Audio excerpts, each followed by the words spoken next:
جب دل میں عقیدہ رکھتا ہے اللہ الایمان باللہ وملائکتہ وکتبہ ورسلہ والیوم الآخر والقدر خیرہ وشرہ، ان تمام چیزوں پر ایمان رکھتا ہے تو نیک اعمال بھی کرنا اس کے لیے ضروری ہے۔ اگر وہ نیک اعمال نہیں کر رہا ہے تو یہ اس بات کی علامت ہے کہ اس کے دل میں ایمان رچا بسا نہیں۔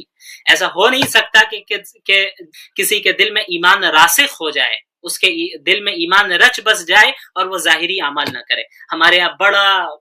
یہ ایک فیشن سا ہو گیا ہے کہ لوگ کہتے ہیں کہ بھئی مومن ہوں، دل سے مسلمان ہوں میں، اور اعمال نہیں ہو پا رہے ہیں تو اللہ ہدایت دے دے، دعا کیجیے اللہ ہدایت دے دے۔ یہ بات وہ اپنے کاروبار کے متعلق نہیں کہیں گے۔ آپ اس سے کہیں کہ ایسا کریں کہ اپنی دکان بند کر کے بیٹھ جائیں، اللہ تو رازق ہے، دعا کریں اللہ روزی دے دے، تو وہ کیا کہے گا؟ وہ یہ کہے گا کہ بھئی اللہ رازق تو ہے لیکن خود تو کوشش کرنی ہوگی نا، اس لیے میں دکان کھول رہا ہوں، میں تجارت کر رہا ہوں، اب اللہ سے دعا مانگ رہا ہوں اللہ اس میں برکت دے۔ تو ان سے کہیے کہ اسی طرح پہلے نماز پڑھیے پھر اللہ سے ہدایت مانگیے، خود کوشش کیجیے۔ اسلام ایمان یہ دونوں لازم اور ملزوم ہے، دونوں کا ہونا ضروری ہے۔ اب ہم نماز ہی نہیں پڑھ رہے ہیں اور ہم کہہ رہے ہیں کہ بڑے پکے مومن ہیں۔ اب نماز تو ایک فرسٹ اسٹیپ ہے، اسلام صرف نماز نہیں ہے، اسلام بہت وسیع دین ہے، پوری زندگی پر حاوی ہے یہ دین، ہر پہلو پر حاوی ہے زندگی کے۔ یہ اسلام میں جو نماز ہے یہ تو ابتدائی درجے کی چیز ہے، یعنی پہلا درجہ، سب سے فرسٹ اور یقیناً موسٹ امپورٹنٹ چیز اگر کہیں تو غلط نہیں ہے، لیکن یہ فرسٹ اینڈ بیسک چیز ہے، اس کے بغیر اسلام کا کوئی تصور نہیں ہے۔ اسی لیے کہا الصلاۃ عماد الدین،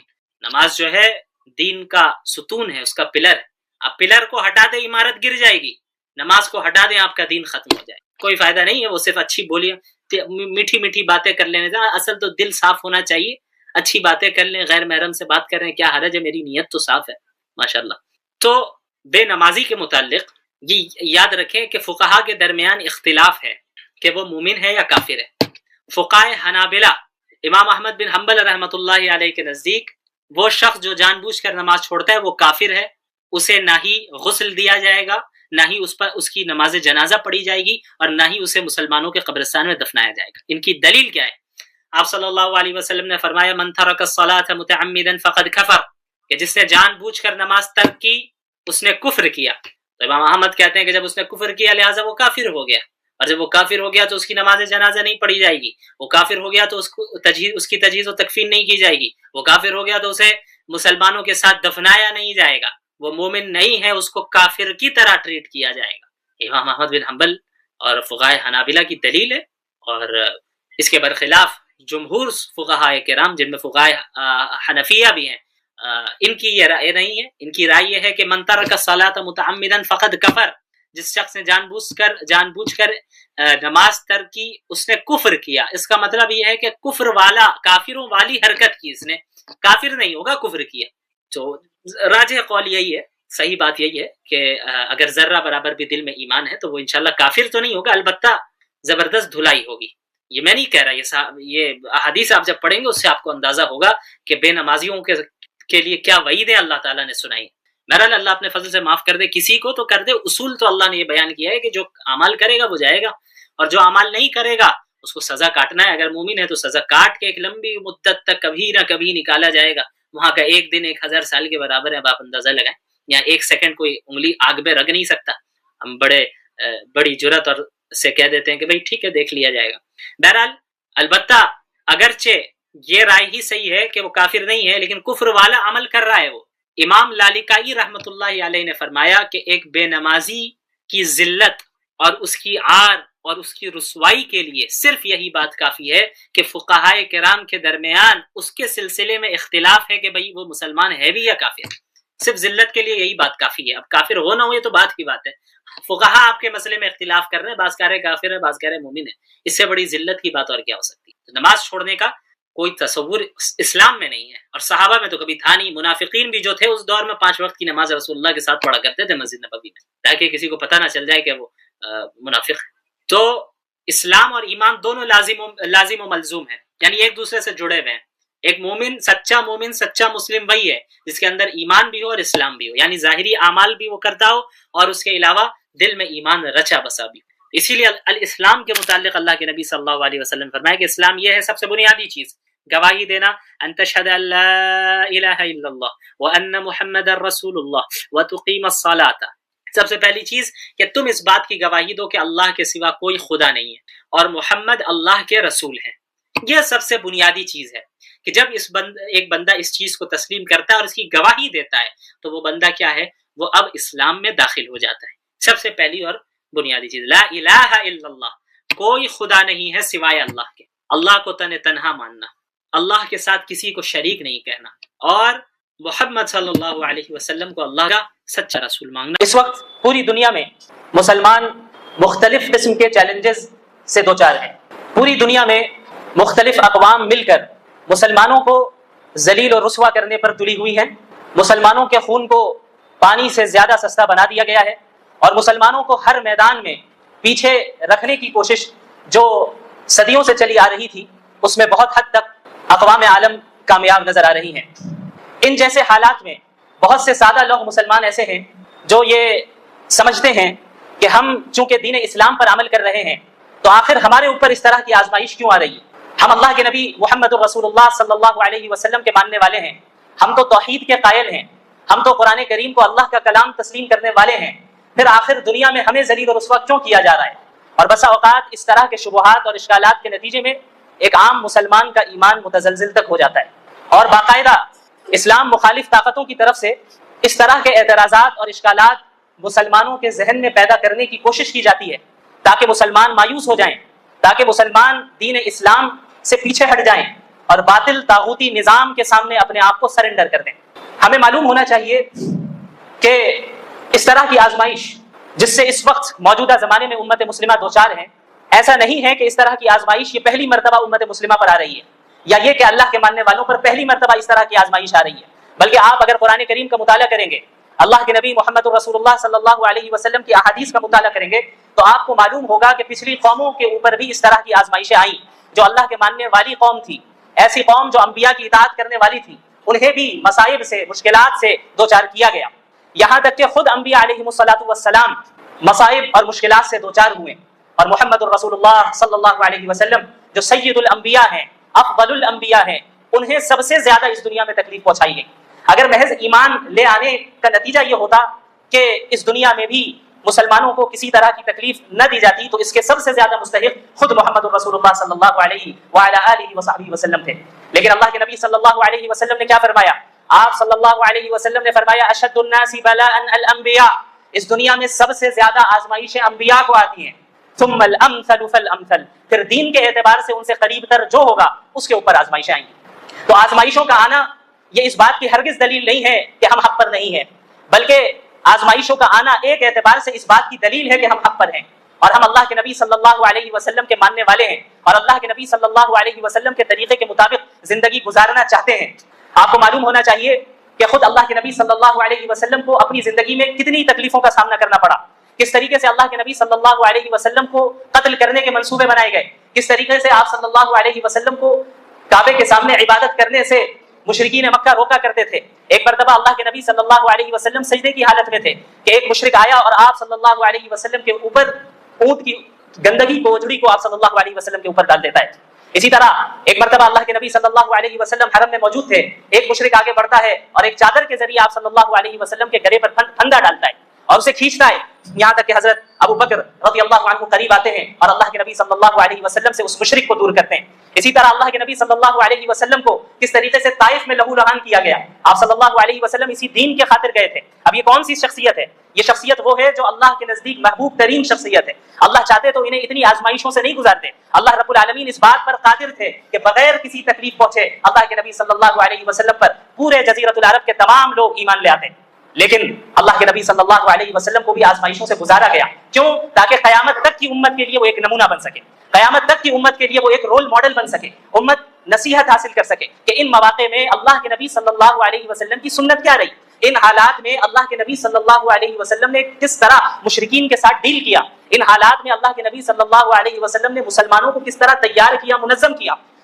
چونکہ آپ صلی اللہ علیہ وسلم کو قیامت تک کے لوگوں کے لیے نمونہ بنانا تھا، اسی لیے اللہ کے نبی صلی اللہ علیہ وسلم کو بھی ان آزمائش سے گزارا گیا، ان آزمائشوں سے گزارا گیا۔ 3 سال تک مشرکین مکہ نے شعب ابی طالب میں اللہ کے نبی صلی اللہ علیہ وسلم، مسلمان اور آپ کے خاندان والوں کا مکمل سوشل بائیکاٹ کیا، مکمل سوشل بائیکاٹ کیا، یہاں تک کہ مسلمانوں کے بچے ایک ایک دانے کے لیے ترس رہے تھے۔ یہ صورتحال گزری رسول اللہ صلی اللہ علیہ وسلم پر، اور آپ صلی اللہ علیہ وسلم کے صحابہ کرام نے بھی اسی طرح کی قربانیاں دی۔ آپ کو معلوم ہے حضرت بلال رضی اللہ عنہ، ان کا نام آپ نے سنا ہے، کس طریقے سے حضرت بلال رضی اللہ عنہ نے اسلام قبول کیا۔ ظاہر ہے اللہ کے نبی صلی اللہ علیہ وسلم کی جس جگہ بعثت ہوئی، جس زمانے میں بعثت ہوئی، یہ ایک ایسا زمانہ تھا جہاں انسانیت اپنی انتہا اور پستی کی انتہا تک پہنچ چکی تھی، جہاں غلاموں کو ان کے حقوق نہیں دیے جاتے تھے، سلیوز کو ان کے فنڈامنٹل ہیومن رائٹ سے بھی محروم رکھا گیا تھا۔ ایسے موقع پہ جب حضرت بلال رضی اللہ عنہ نے اللہ کے نبی صلی اللہ علیہ وسلم کی تعلیمات کو سنا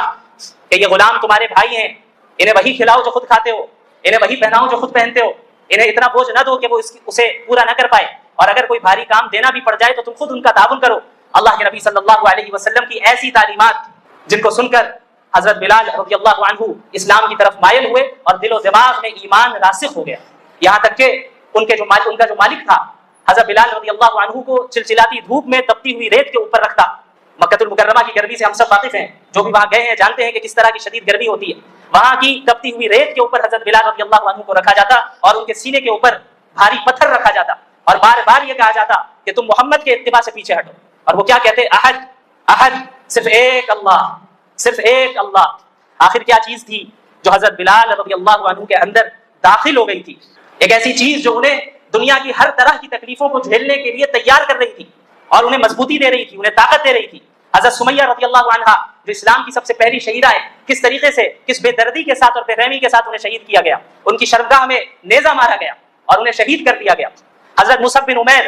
رضی اللہ عنہ، یہ صحابی رسول ہیں، آپ کو معلوم ہوگا کہ اسلام لانے سے پہلے کافی مالدار تھے اور 200 درہم کا کپڑے پہنا کرتے تھے اور کافی قیمتی خوشبو اور عطر کو استعمال کیا کرتے تھے، بڑی لگژریس لائف گزارتے تھے، ناز و نعم میں پلنے والے تھے۔ لیکن جب انہوں نے اسلام قبول کر لیا، ان کی زندگی میں انقلاب آ گیا۔ ایک انسان، ہم اور آپ اپنے اوپر ذرا غور کریں، ہم اپنے کمفرٹ زون سے باہر نہیں آنا چاہتے، ہمیں اپنی زندگی میں ذرا سی تکلیف آ جائے تو ہم اللہ سے شکایت کرتے ہیں، ذرا سی تکلیف آ جائے تو ہم یہ شکایت کرتے ہیں کہ ہمارے ساتھ ایسا کیوں ہوا۔ حضرت مصعب بن عمیر کے بارے میں سنیے، حضرت مصعب بن عمیر رضی اللہ عنہ وہ ہیں جو کافی مالدار تھے۔ انہوں نے جب اسلام قبول کیا تو ان کے جو چچا تھے انہوں نے ان سے کہا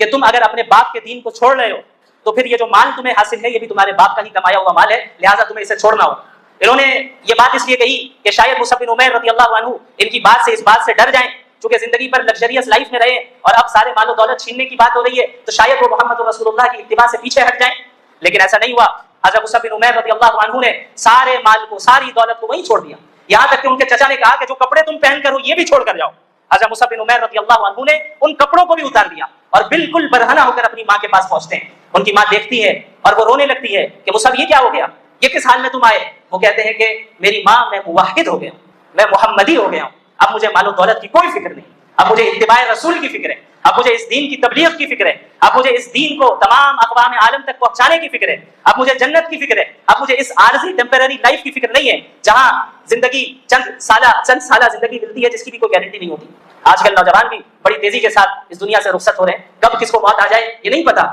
صحابہ کرام کے اندر ایمان راسخ ہو گیا تھا اس طریقے سے کہ اللہ کے نبی صلی اللہ علیہ وسلم کی صحبت انہوں نے اختیار کی اور آپ صلی اللہ علیہ وسلم پر نازل ہونے والا کلام جو قرآن کریم ہے اس کو پڑھا، اس کو سمجھا اور آپ صلی اللہ علیہ وسلم کے ذریعے دنیا کے حقیقی کانسیپٹ کو انہوں نے سمجھ لیا اور آخرت کے حقیقی کانسیپٹ کو بھی سمجھا کہ ہم اس دنیا میں کیوں آئے۔ یہی معاملہ تمام صحابہ کرام کے ساتھ رہا۔ سلف صالحین میں آپ کو سینکڑوں واقعات ایسے مل جائیں گے جہاں علماء کرام نے، فقہاء اعظام نے دین کے خاطر قربانیاں دی ہیں، اس دین کے خاطر قربانیاں دی ہیں۔ تو یاد رکھیے، اگر آج کے زمانے میں ہمارے اوپر آزمائشیں آ رہی ہیں، یہ جو چند مثالیں میں نے آپ کے سامنے پیش کی، چند واقعات مختصراً میں نے بیان کیے، یہ تو اللہ کے نبی صلی اللہ علیہ وسلم کے زمانے کے واقعات ہیں۔ آج بھی اگر آپ کو اس کی زندہ مثال دیکھنی ہے تو فلسطین کے مسلمانوں کو دیکھ لیں، زندہ مثال آپ دیکھ لیں، جہاں ماں باپ اپنے معصوم بچوں کی لاش کو لے کر کھڑے ہیں اور اس وقت بھی اللہ کا شکر ادا کر رہے ہیں اور کہہ رہے ہیں اللہ ہی نے دیا ہے، اللہ ہی دینے والا ہے۔ ان کی زبان سے ایک شکایت کا کوئی لفظ تک نہیں نکل رہا ہے۔ یعنی ایسے ایمان والے آج بھی موجود ہیں۔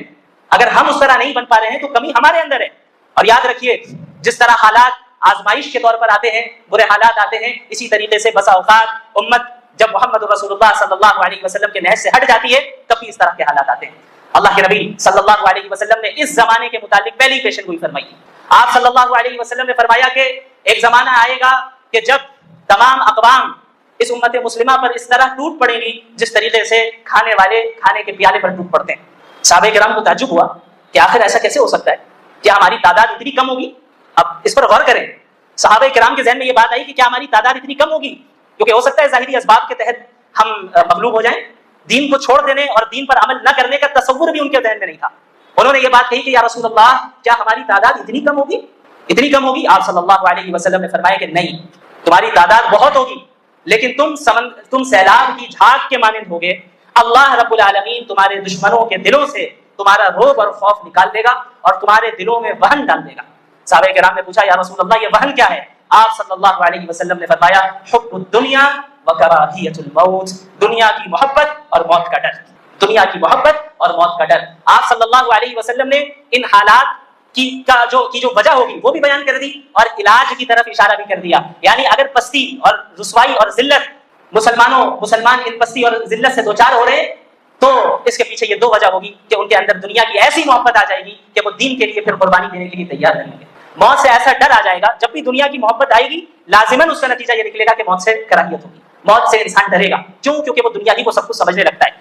وہ اس کے ذہن سے آخرت کا عقیدہ اوجھل ہو جاتا ہے، کلیئر نہیں رہتا. تو وہ اس دنیا میں اپنے اوپر تکلیفوں کو برداشت نہیں کر پاتا. وہ یہ سوچ نہیں پاتا کہ بھائی مجھے مرنا بھی ہے اور اگر میں نے حق کی آواز بلند کی تو مجھے تکلیفوں کا سامنا کرنا پڑ جائے گا، مجھے اپنے کمفرٹ زون سے باہر نکلنا پڑے گا، مجھے لگژریس لائف کو چھوڑنا پڑے گا، اس دین کے خاطر چھوڑ دینا پڑے گا. تو اللہ کے نبی صلی اللہ علیہ وسلم نے ان دونوں چیزوں کی طرف اشارہ فرما دیا کہ حب الدنیا و کراہیت الموت، دنیا کی محبت اور موت کا ڈر،